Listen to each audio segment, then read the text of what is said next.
अब धरती कागज करूं, लेखनी सब वन राय। सात समुद्र की मसी करूं, गुरु गुण लिखा न जाए।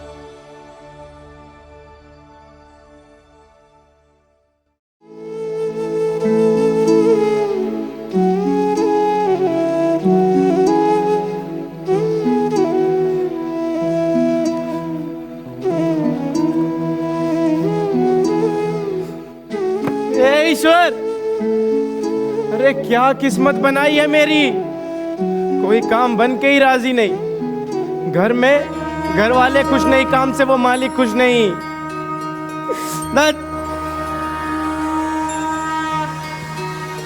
ओम गुरुर्ब्रह्मा गुरुर्विष्णु गुरुर्देवो महेश्वरः गुरुर्साक्षात् परब्रह्मः तस्मै श्री गुरुवे नमः। आओ बेटा इच्छाराम, आओ। प्रणाम गुरुजी। आप मेरा नाम कैसे जानते हैं? मैं तुम्हारे बारे में सब कुछ जानता हूँ बच्चा। तब तो आप ये भी जानते होंगे मैं बहुत परेशान हूँ। गुरुजी, मेरी कोई इच्छा ही पूरी नहीं होती। नाम इच्छाराम है, लेकिन हर तरफ से हताश हूँ, निराश हूँ और इसीलिए उदास हूँ। तुम्हारी क्या इच्छा है इच्छाराम, बताओ। गुरुजी, मेरी इच्छा है कि मेरी सभी इच्छाएं पूरी हो जाएं। मैं चुटकी बजाऊं और दुनिया की हर चीज मेरे सामने हो। क्या तुम सच में ऐसा चाहते हो इच्छाराम? जी गुरुजी, मैं ऐसा चाहता हूँ, पर ऐसा हो ये मेरी इच्छा पूरी हो। उस प्रभु की इच्छा नहीं लगती है। प्रभु की इच्छा तो मनुष्य के कर्मों पर आधारित होती है इच्छाराम। ये लो, इधर आओ बालक। ये लो, मेरे पास तुम्हारे लिए कुछ है। इससे तुम जो मांगोगे वो तुम्हें मिलेगा। लेकिन हाँ, अगर तुम्हारी इच्छाएं खत्म हुई तो तुम भी खत्म हो जाओगे। मैं कुछ समझा नहीं महाराज। इच्छाराम, ये एक चिराग है। जब तुम इसे रगड़ोगे तो इससे एक जिन निकलेगा जो तुम्हारी सारी इच्छाएं पूरी करेगा। लेकिन हाँ, अगर तुम्हारी इच्छाएं खत्म हुई तो वो तुम्हें खा जाएगा। खा जाएगा? ऐसे कैसे खा जाएगा? और इच्छाएं भी समाप्त होती हैं भला किसी की? धन्यवाद साधु महाराज।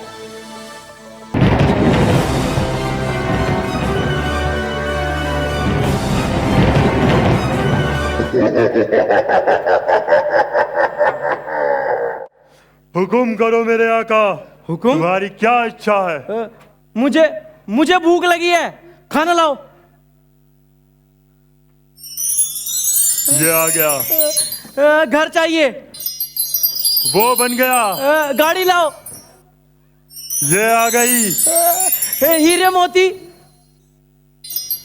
ये आ गए। हाथी घोड़े। वहां बधे हैं। सोने के कंगन, सोने के। वो आ गए। मेरा गांव वाला घर पक्का कर दो, जाओ। हो गया मालिक। बस बस बस बस करो। और कोई इच्छा बताओ मालिक।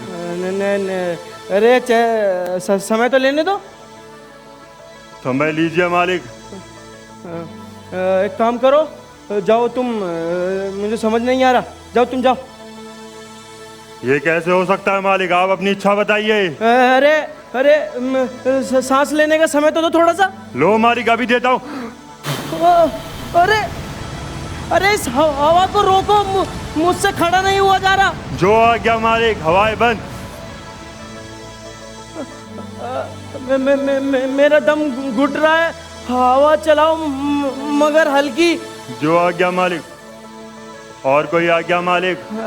अरे चैन तो लेने दो पल भर। वो मैं आपको लाकर देता हूँ मालिक, आप अपनी इच्छा बताइए। अरे नहीं है कोई मेरी इच्छा। इच्छा बताते रहिए, इच्छा बताते रहिए। फिर तो मुझे आपको खाना होगा मालिक।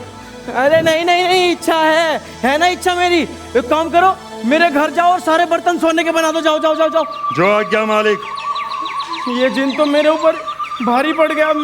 इच्छाएं भी नहीं है मेरे। क्या? हाँ गुरुजी, प्रणाम गुरुजी, मुझे बचा लीजिए। वो जिन तो मेरे पीछे ही पड़ गया।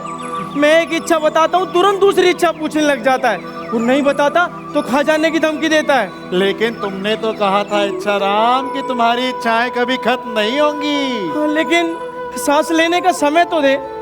एक के बाद एक इच्छाएं पूछता जाता है और नहीं बताता। आज्ञा मालिक। बचाइए गुरुजी। इच्छा राम, इससे कहो कि उस कुत्ते की पूंछ सीधी कर दे। मैं चाहता हूँ तुम उस कुत्ते की पूंछ सीधी कर दो। जो आज्ञा मालिक। इच्छा राम, हमारी इच्छाएं कभी खत्म नहीं होती, लेकिन असली इंसान वही है जिसने अपनी इच्छाओं पर विजय पा ली। कई बार लाइफ में ऐसी सिचुएशंस आती हैं जहाँ पर हमें गुस्सा बहुत जल्दी आ जाता है, और आजकल तो हमको गुस्सा वैसे ही बहुत जल्दी हर स्थिति में आ जाता है, तो हम अपना बैलेंस खो देते हैं। तो ऐसे में गुस्सा कैसे कंट्रोल रखें और ऐसी सिचुएशंस को, ऐसी परिस्थितियों को हैंडल कैसे करें? आप कितने कितने लोग हैं जिनके घर में प्रेशर कुकर है? हाथ ऊपर करना। अच्छा, वो प्रेशर कुकर में वो जो जहाँ सीटी बजती है वो वाला भी होगा हिस्सा? अच्छा, तो प्रेशर कुकर जब आप उसमें आप पानी डालते हैं, दाल डालते हैं, फिर उसको सील करते हैं, फिर वो वाला जो चीज़ है उसको लगाते हैं, तो जैसे ही आप उसको आग पे रखते हैं वो सीटी मारने लगता है? नहीं।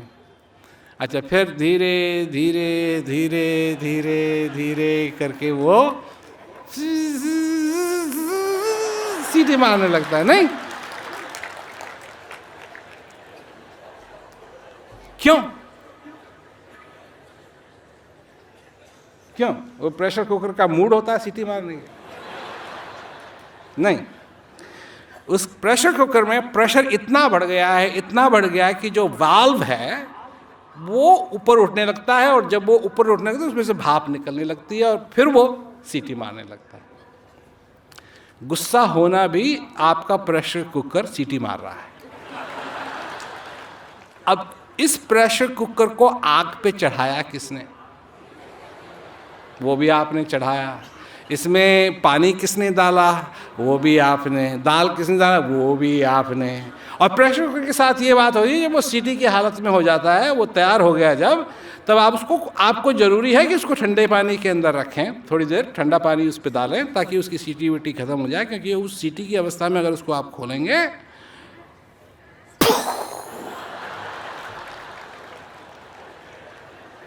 अब हमको ये सब कैसे मालूम? जब हम छोटे थे देहरादून में, हम गए अपनी रसोई में, ऊपर देखा तो उड़द की दाल छत पे। हमने कहा क्या हुआ? कहा जी ये प्रेशर कुकर आया है, इसमें दाल चढ़ाई उड़द की, इसने सीटी मारी और किसी ने खोल दिया। उसने सोचा कि जैसे रेलगाड़ी सीटी मारती है तैयार होने के लिए, जब तैयार हो जाती है ना चलने के लिए तो पो पो करती है, ये भी तैयार हो गया है। उसने खोल दिया वो सारी दाल ऊपर। हम सोचते हैं कि हम गुस्सा होंगे किसी एक कारण से। बात ये होती है कि हमारे जीवन में छोटी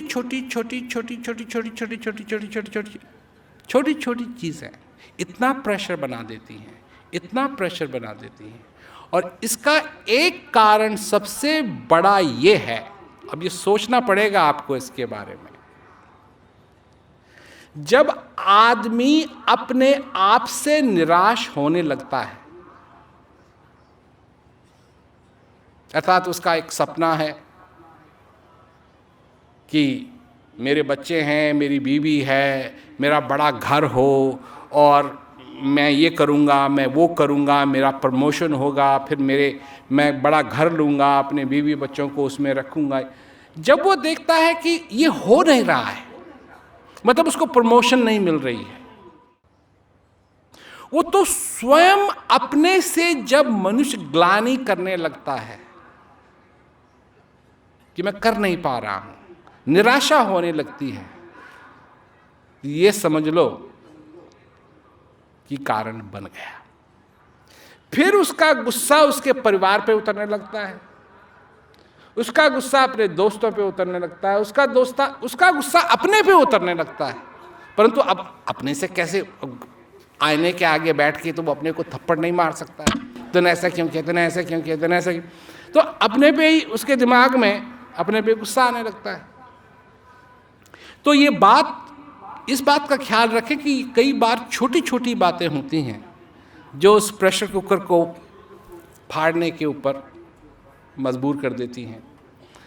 तो आप अगर इन चीज़ों से बचना चाहते हैं तो इसके लिए आपको हमेशा कोशिश करनी पड़ेगी, क्योंकि जिस दिन आप वो कोशिश छोड़ देंगे उस दिन फिर आपके सीटी बजेगी।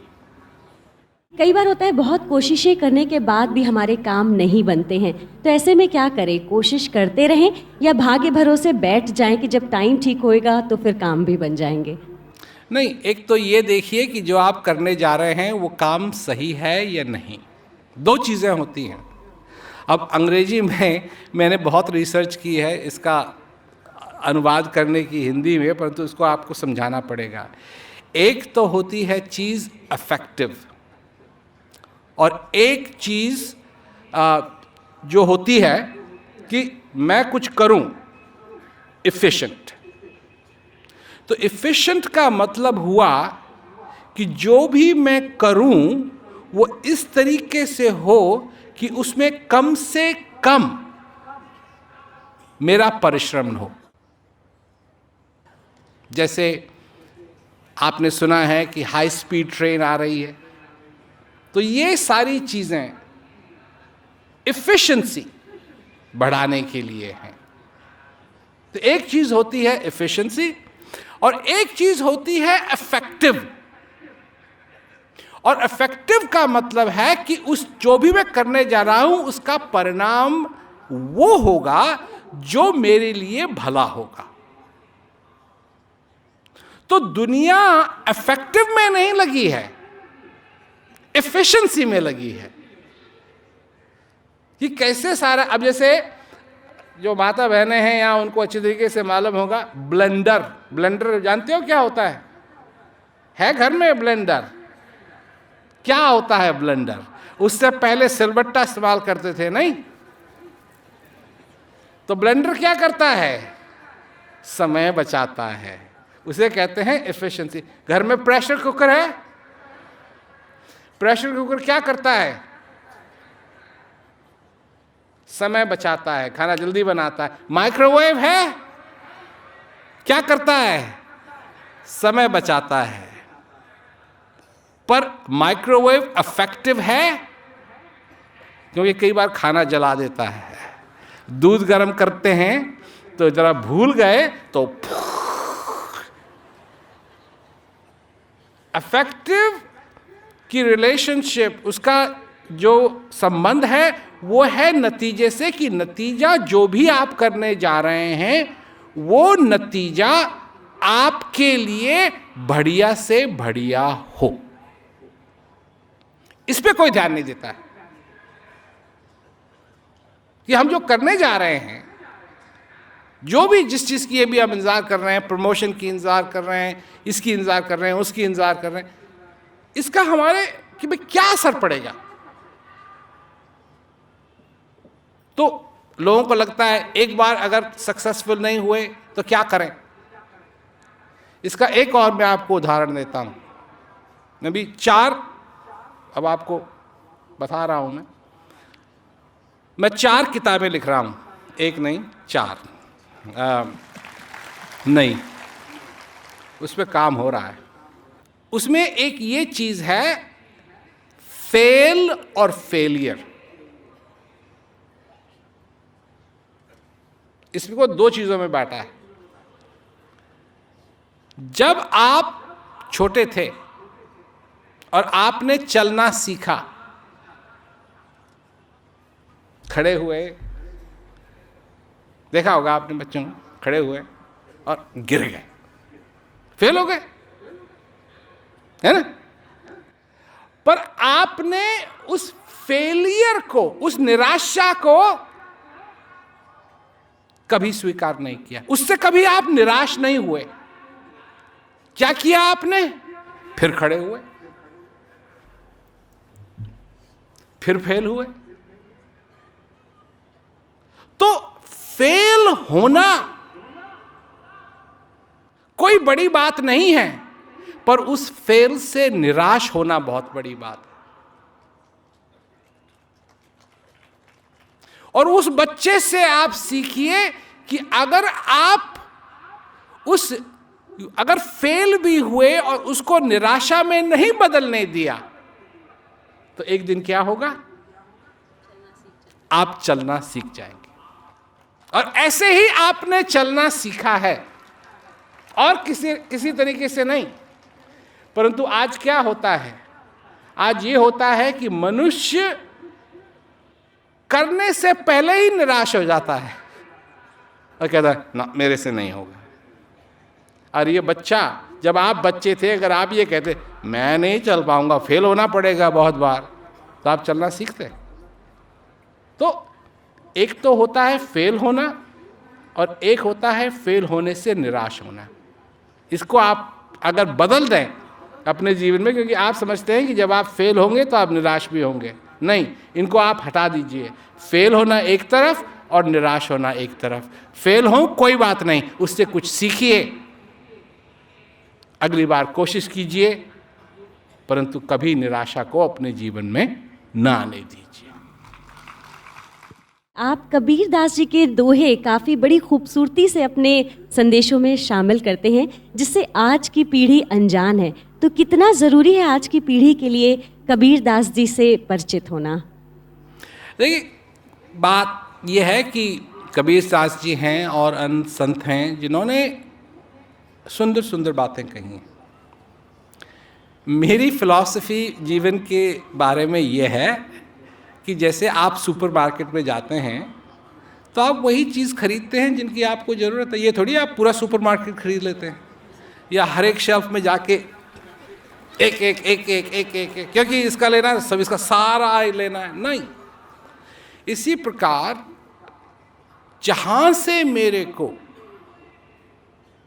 अच्छी बात जो मेरे को समझ में आती है, अब मेरे को समझ में नहीं आ रही तो मैं उससे कुछ नहीं कर सकता। किसी ने कुछ कहा पर मेरे को समझ में नहीं आई। अब कबीरदास जी की बात आप ले लीजिए, उससे पहले कि उनको ज्ञान की जरूरत अपने जीवन में उसका एहसास हुआ, उससे पहले वो गुरुओं के खिलाफ थे।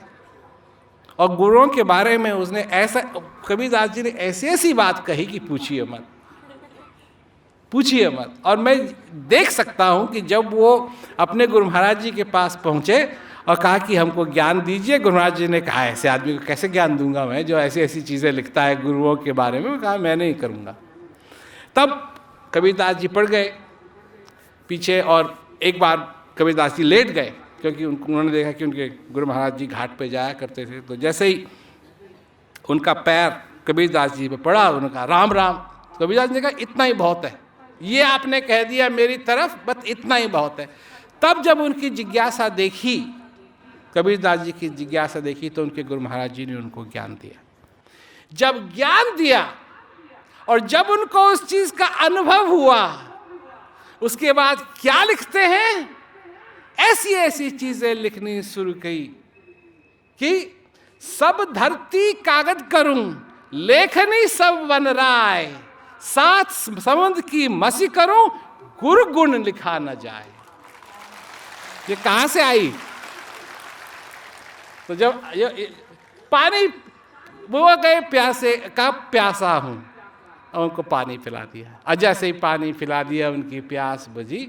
सब धरती कागज करूं, सारी धरती को मैं बना दूं कागज, लेखनी सब बन रहा है, सारे जंगलों को बना दूं मैं पेन, सात समुद्र की मसी करूं इंक, सात समुद्र को मैं शाहियों में अगर बदल दूं, तब भी मैं गुरु महाराज जी के गुण का गान नहीं कर सकता हूं। तो हम आपका बहुत ही शुक्रिया अदा करना चाहेंगे और अपने दर्शकों से ये उम्मीद करेंगे कि वो एक बार बताएं कि वो पूरी तरह से उनकी बत्ती जल चुकी है, वो अब सोए नहीं हैं। जोरदार तालियों से धन्यवाद करिए प्रेम रावत जी का।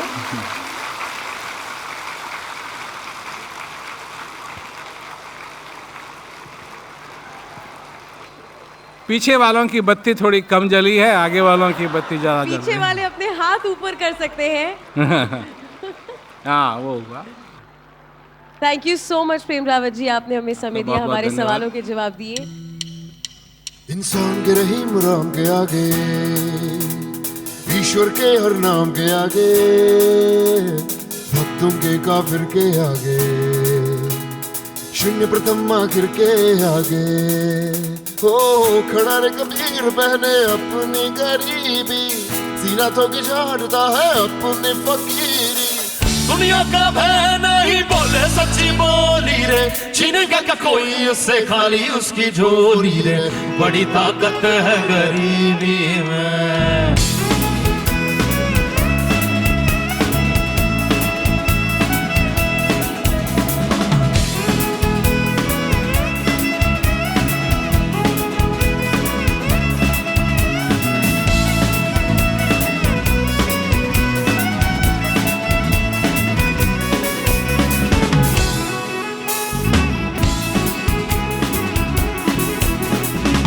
जो सुख पायो राम भजन में, जो सुख पायो राम भजन में, जो सुख पायो राम भजन में, वो सुख नाही अमीरी में, ओ सुख नाही अमीरी में। मन लाग्यो मेरो यार गरीबी में, मन लाग्यो मेरो यार फकीरी में, मन लाग्यो मेरो यार गरीबी में, मन लाग्यो मेरो यार फकीरी में। प्रेम नगर माँ रहनी हमारी, ओ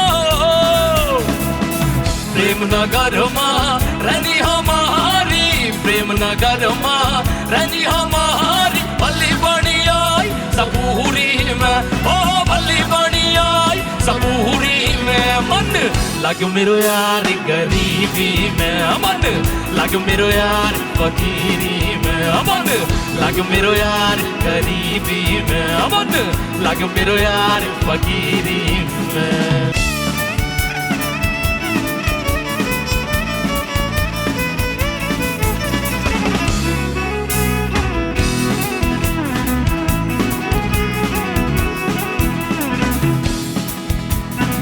आखिर ये तन खाक में मिलेगा,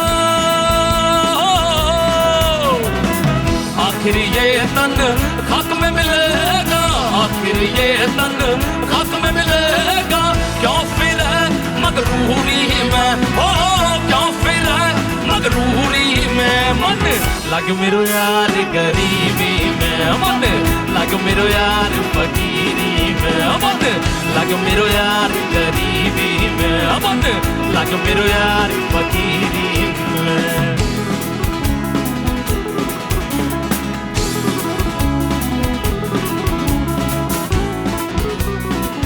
प्रेम रावत जी ने मतलब कि लाइफ को इतना सिंपल करके बताया। इतने सारे प्रॉब्लम्स है लाइफ में, छोटी छोटी चीज़ों से लेकर के बहुत बड़े बड़े प्रॉब्लम्स है। और प्रेम रावत जी ने कहा कि बस बत्ती जलाओ, क्योंकि जो अंधेरा है वो जैसे ही हटता जाएगा तुम्हारे सामने रास्ता क्लियर होता जाएगा।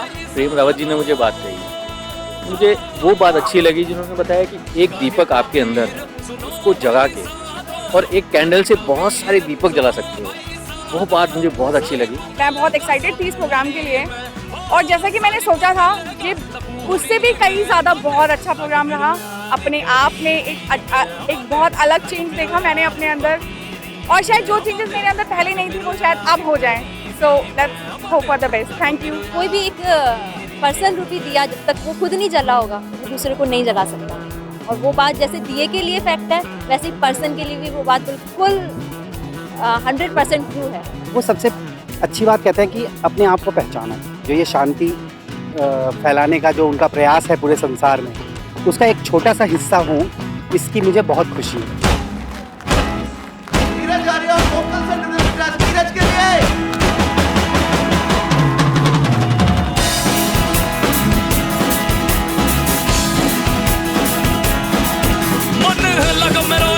गरीबी में मन लगा मेरो यार फकीरी में, मन लगा मेरो यार गरीबी में, मन लगा मेरो यार फकीरी में मन लागो मेरो यार, लागो मेरो यार, लागो मेरो यार।